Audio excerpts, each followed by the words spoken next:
honored to present Android Enterprise today and the new features in the name of Google. This is one of my favorite topics, so I've been kind of lucky that Google could not do it, so I could take time to present you today some challenges and what's coming next in the Android Enterprise world.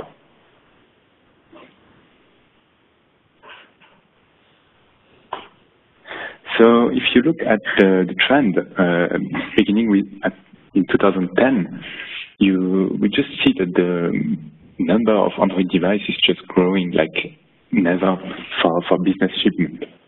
It's not really the case in Switzerland, but if you have a look at this graphic, it just represents the worldwide shipments of Android. And you see that as of 2016 and 17, we have about 77% of business smartphones which are shipped on Android. And that's a lot. It's just increasing. And if you look at the end, Google is expecting about 330 million devices to be shipped yearly in 2020, and it's huge. So even if you're based in Switzerland or if you're an international customer, you already know that Android is quite important and that you cannot avoid it. But it's quite likely that companies will not be able to avoid the usage of Android in the business world in the coming 2-3 years. What is Android Enterprise? Some of you might have heard the name Android for Work. It used to be the first denomination and term to explain what was Android Enterprise in 2014. There was a rebranding last year in 2017 at the beginning of the year, and they just called it Android Enterprise. And this technology is really developed by Google in the Google stock Android image, and then users and admins have the same experience on all Android devices. And Google is really focusing on the enterprise world nowadays. So when we say Android Enterprise, we mean multiple things. First of all, it started with Android 5.0, and all the normal and useful features are really starting with Android 6. And then we saw an increase yearly with Android 6, 7, and 8 last year, and even in Android 9, which is upcoming this year, with many, many new features. And the basic things that you can do with Android Enterprise is to split the personal and corporate data on a mobile device. So you just enable one business container. You can also quickly deploy the devices. You don't need a very specific setup as an admin to activate Android Enterprise with your EMM. You also have one app store, which is called Google Play. It's the same, almost the same name as private users, except that it's the managed Google Play. And I will get to that point later. And finally, you also get one very secure operating system, and you're able to protect your data with Android Enterprise, the business data. And as you can see on that slide, there are multiple EMM partners. So Google really did a very nice partnerships with Mobileyeon, AirWatch, SOTI, and so on. And also the number of OEM partners is increasing just to sell Android-capable devices. Looking at the trend, I remember when I started at Nomasis 4 years ago, we were just talking at the beginning of Android 5, Android Enterprise, and we could just test the new features. And it's incredible how many new features have been added in the last couple of years. So it started with Android 5. We had the basic managed work profile for BYOD and the basic framework for Android Enterprise. Then with Android 6 Marshmallow, we had really a speed up of the API development. We could also see runtime permissions and improved certificate support, and also APIs for corporate-owned single-use devices. 2 years ago, Google really listened to the customers, what were the complaints, what was not working as expected, what the people wanted, and they added also one container pin, which is used to secure the container access on the Android device, and it's called the Work Security Challenge. The VPN features have been improved as well, And a really nice feature is the turn off or on of the work profile. So basically, when the user finishes his day at work and comes home, he's able to turn off the work mode so that the business apps will be suspended, that no battery usage will be drained because of the business apps, and there will be no notification. And then when you come again the next day at work, you can just turn on the work mode. Then in Android Oreo last year, one of the biggest improvements was the zero-touch enrollment. There was also a new kind of profile that we could activate. So back in time, there used to be only two kinds of profiles: the device owner mode, which is used for company devices, and the work profile, just for BYOD purposes. And since Android 8, there is a trade-off between the two. You can basically enable one work profile on a company-owned and company-enabled device. And also the profile setup has been greatly improved. What about Android P? So we don't know the nickname yet of the next version of Android. I think it will be communicated soon or later. It's going to come at the end of the year, and we can expect many more features for Android Enterprise. So the first one being a better interface. So as of today, if you look at one Android Enterprise device, all applications are just mixed in the list, in the home screen, and you can just recognize the applications with a small badge icon with a wallet, and if the wallet is there, just means you're using the work app. And Google has developed now two different tabs, one for personal applications and the other tab for work applications. So you can basically focus quite easily on the application list and the application that you use if you want to use the work apps or personal apps. There will be also the possibility to switch easily between profiles. So if you take an example, I take the email application, and I would like to, I'm reading my personal emails, and then, I say, okay, maybe I need to check my business mails. And with that new feature, I should be able to launch another instance of the same application in a different profile and say, okay, from my private email application, I would like to start the work email app and check my business mail. The work profile that is turned on or off can be automated soon. That's also good news for the admins and for the work-life balance. It will be possible to lock down any application to a device as well. So this is related to the kiosk mode. The admins will be able also to suppress the error dialogues.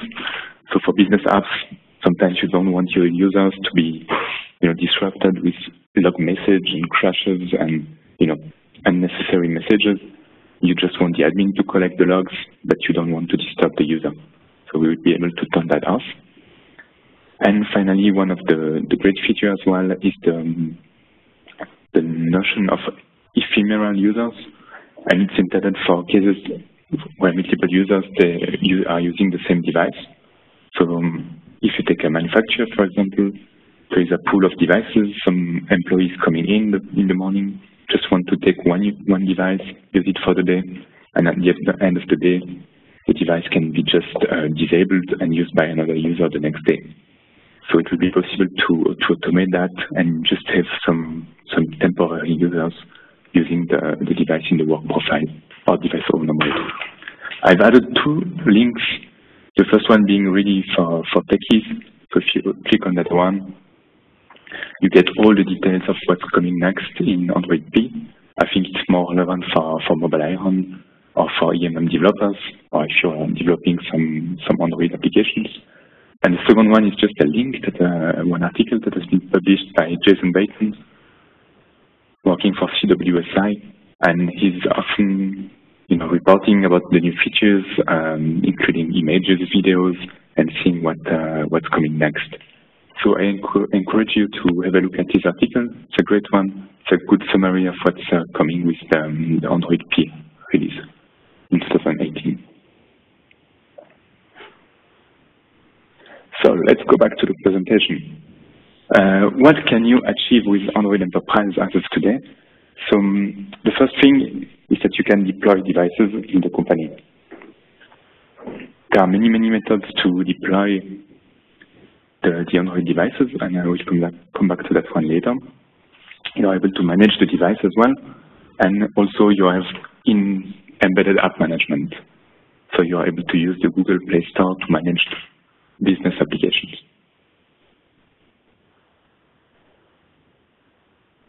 When we talk about deployment methods, I just told that you have the full flexibility, and you can basically choose whatever method fits to your company, whether you have BYOD, whether you would like to use one work profile, or if you would like to use company-owned devices only with the company apps and the company profile.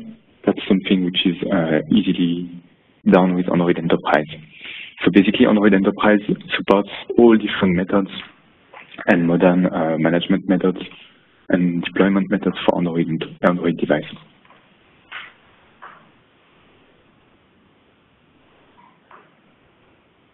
You can recognize normally the Android Enterprise applications with a badge. So you see the orange wallet next to the application. There is also, as of today, one work folder which is created. So right after the enrollment, all the business apps will be saved in a single folder, which we used to be called Android for Work, and now it's just called the Work folder. And all other applications are just found in the main system tray. I talked before about the difference between BYOD and company-owned devices. It's not exactly the same, and Google is providing different registration and enrollment methods for company-owned devices. So as soon as you have only one business profile on the device, you just want to control everything on the Android smartphone, then you have 4 different choices to enroll the device and to facilitate the enrollment, to make it efficient. The first method is the primary one, which was there right at the beginning. It was to use NFC. So with some kind of admin device, so the admin has an Android device with a specific application, it can just bump another device, and that smartphone will be staged and enrolled automatically in the MDM. You can also provide one Wi-Fi configuration, just say what is the EMM URL, and then the device will be put in device owner mode. Then Google realized, oh, maybe that's not the only solution, because some devices, they don't have any NFC chip, they are cheaper as well, so we need to find another way. So the second solution that came up was to use some EMM token. So I think that I'm pretty sure that all of you have already set up one Android device, and at some point you have to enter your Google email account. And if you don't have any Google email account, it's pretty hard to go on. So instead of entering one email address, you just put one EMM hashtag, which is called ASW for Android for Work /EMM code. And it could be, for example, for mobileiron.core or mobileiron.cloud. So with that one, you are able to efficiently stage the device. The next method is about the QR code. And what's coming next, as well with Android P, is that you can embed not only the MDM address in the QR code, but also some Wi-Fi settings so that the users don't have to enter the Wi-Fi passcode manually. And finally, the most interesting part is the zero-touch enrollment, which is brand new since Android 8. And the goal is to ship devices directly to end users and that they don't have to do anything. And they just start the device is going to be registered and staged in device owner mode. I would like to spend the next 2-3 minutes about the zero-touch enrollment because it's an interesting topic. So you see on the right, there's a nice picture. Zero-touch enrollment, you connect to Wi-Fi. Then the DPC, the device policy controller applications like Mobileiron is going to be installed. And you finish the setup and the device is ready. So it only takes a few minutes until you have one fully managed device by EMM. So it's fast, it's easy, it's secure. The goal is to simplify the provisioning and also to enforce the management from the EMM. We did many projects related to zero-touch enrollment, but not with Android yet, with Apple devices. So some of you might know the Apple DEP program, the Device Enrollment Program, which is used to efficiently stage mobile devices in the same way like Android does nowadays. So if you wish, the kind of DEP is nowadays available for Android. For that, you have to use Android 8.0 at least. At the beginning, there were only some Pixel devices which were compatible, and if you click on that link, you should be able to see what is the current status and what can be already used for zero touch. So you see that there are some carrier partners like Verizon, Deutsche Telekom, AT&T, and so on. You don't see Swisscom or Swiss providers yet. I just hope it's going to come one day. As you know, for Apple, it's the same story. The carriers and the official resellers, they have to be compliant. There is some implementation which is required so that carrier and resellers can sell Apple DEP devices. So it's almost the same for Android, but I think it's a little bit simpler. And also, not only for carriers, there are also some OEM partners. So devices which are working with the zero-touch enrollment. And as you see, I remember some months ago there used to be only Google Pixel. We already have 6 new brands, and some more are coming like Samsung, Honeywell, and BlackBerry. So let's just do a very quick example. What's happening when you want to do zero-touch enrollment? So the company X is going to buy 100 zero-touch devices from the carrier. The carrier will have to create the customer account and say, okay, that following customer just bought 100 devices and zero-touch enabled. That's all.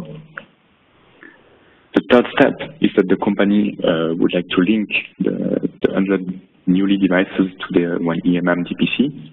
The DPC stands for the Device Policy Controller. It's, for example, just the Mobileron client application, which has to be downloaded automatically during the device setup. So you just say, okay, I've got 100 devices, and for these 100 devices, I would like Mobileron to be installed and configured automatically. And finally, you can just ship the device to the end user, and the user has to turn it on, and that's it. So it's really nice, and I'm looking forward to see that coming in Switzerland and in Europe. It's only in Germany, I think, for Deutsche Telekom for the time being that it's available. So I hope that Swiss carriers will follow up on this sooner or later. And I think Google is also pushing it quite well. So that was it about the provisioning of and enrollment of device owners on Android smartphones. If we'll have a quick look at Manage Google Play, I think that some of you might already know the features, but basically you are able to manage and configure apps efficiently with the Manage Google Play. You can distribute public applications and also internal apps with the Google Play. And sooner or later, we will also support the licenses and buy app licenses in the name of users, so that we can distribute them with Google Play. So when you think about Android Enterprise, you have flexibility for the provisioning, for the enrollment, and you also have flexibility regarding app management. When you have an app, you can just choose to use standard applications available in the Google Play Store. You can whitelist them so that the company has a customized version of the Play Store with only the access to public applications. The apps are going to be installed in the Works container. And also the applications will be installed silently, and you can remotely configure the app. And for the developers, it's really easy to add configurations, app configs. It's just one XML that has to be added. So I think the whole process to configure an app and deploy it is much more simpler with Android Enterprise than with standard Android management. If you would like to distribute private apps, it's possible also. The good news is that you don't have to sideload the app anymore. So back in time, the MDM had to sideload the app on the mobile device, or you would just download the APK from an untrusted source. And nowadays with Android Enterprise, you just host your private applications on Google Play Store, which means that your in-house apps are going to be scanned, secured, and delivered through a secure channel, which is called the private Google Play.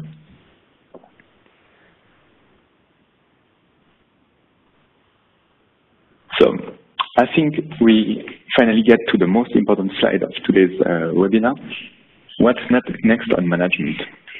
So some of you might have heard that the device admin is being deprecated soon. What is device admin and what it means? So back in time, at the beginning of Android, Google just enabled some APIs to manage the device. And for example, say I would like to have a security policy and enforce at least 6 digits to secure the device passcode.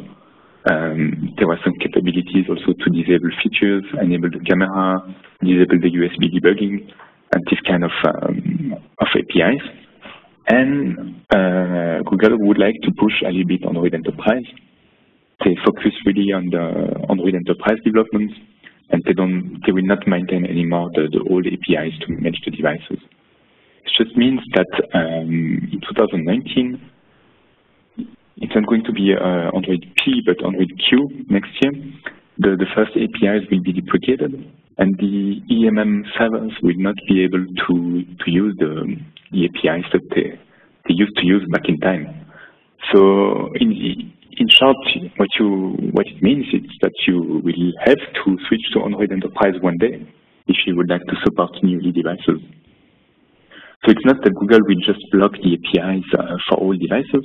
We'll still be able to manage the Android 6, Android 7, and Android 8 devices as of today. But if you think of new devices, Android 9, Android 10, which are upcoming, then you will only be able to fully manage and secure the device with Android Enterprise. So as of today already, when we do new installation on customer site, we already set up Android Enterprise with Mobile Iron, and we don't start anymore with the standard Android management. So you still have time, it's okay, and we will come back to that point later. I've got one more slide with some more information. A few words about one new thing which has just been released some weeks ago. It's called the Android Enterprise Recommended Program. And when we do some consulting and engineering for customers, we often get the same question at the beginning of new Android projects. Okay, it's cool, but what kind of devices I have to choose for my users? What kind of devices can my user bring? And then I'm sure that the policies and everything that I prepared is just working out of the box. So it's a tricky question. It was not easy to give proper feedback and to decide what kind of devices have to be used in the enterprise.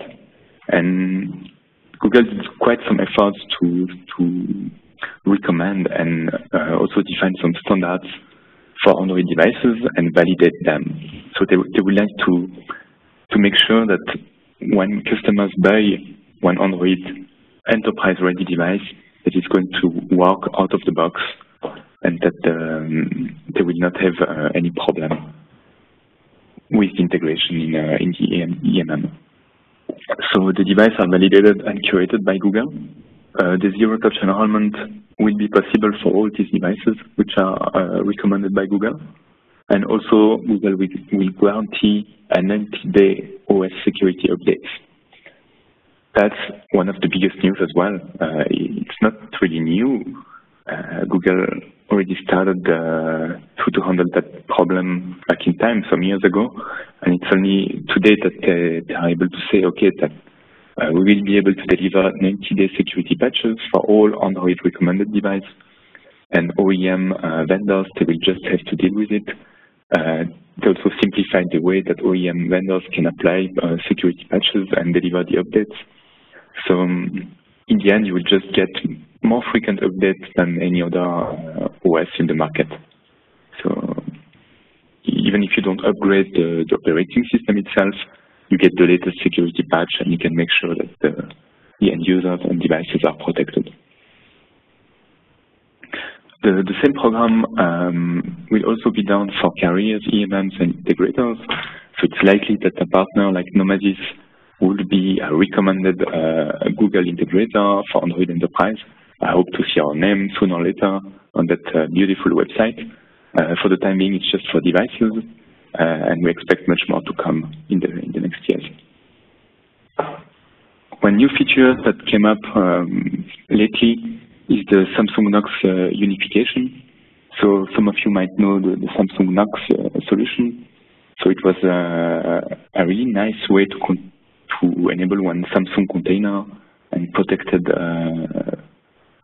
container on Samsung devices. They were really nice features. And then Google came up with Android for Work, Android Enterprise, and instead of developing both solutions in parallel and have some concurrence, they just say, okay, what about if we just work together, enhance the solution, and maybe we can just match the two of them so that Samsung Knox is compatible with Android Enterprise, and that the customers who would like to have more features, more advanced features, they will just enable one Samsung Knox license and then get more features out of Android Enterprise. So I had the chance to update my Samsung Galaxy S8 last Monday, because the update has finally arrived in Switzerland. And yeah, it's just working out of the box. I was really happy to see that unification. A few words about security. In 2016 already, Google and Android have been rated more secure compared to iOS. So there is still a belief in the community when you talk to customers, to private people, to friends, that, oh, my Android is not secure, and if I would like to have one really secure device, I have to use iOS and Apple devices. It's not always the case, and I think Google catch up quite well over the past years.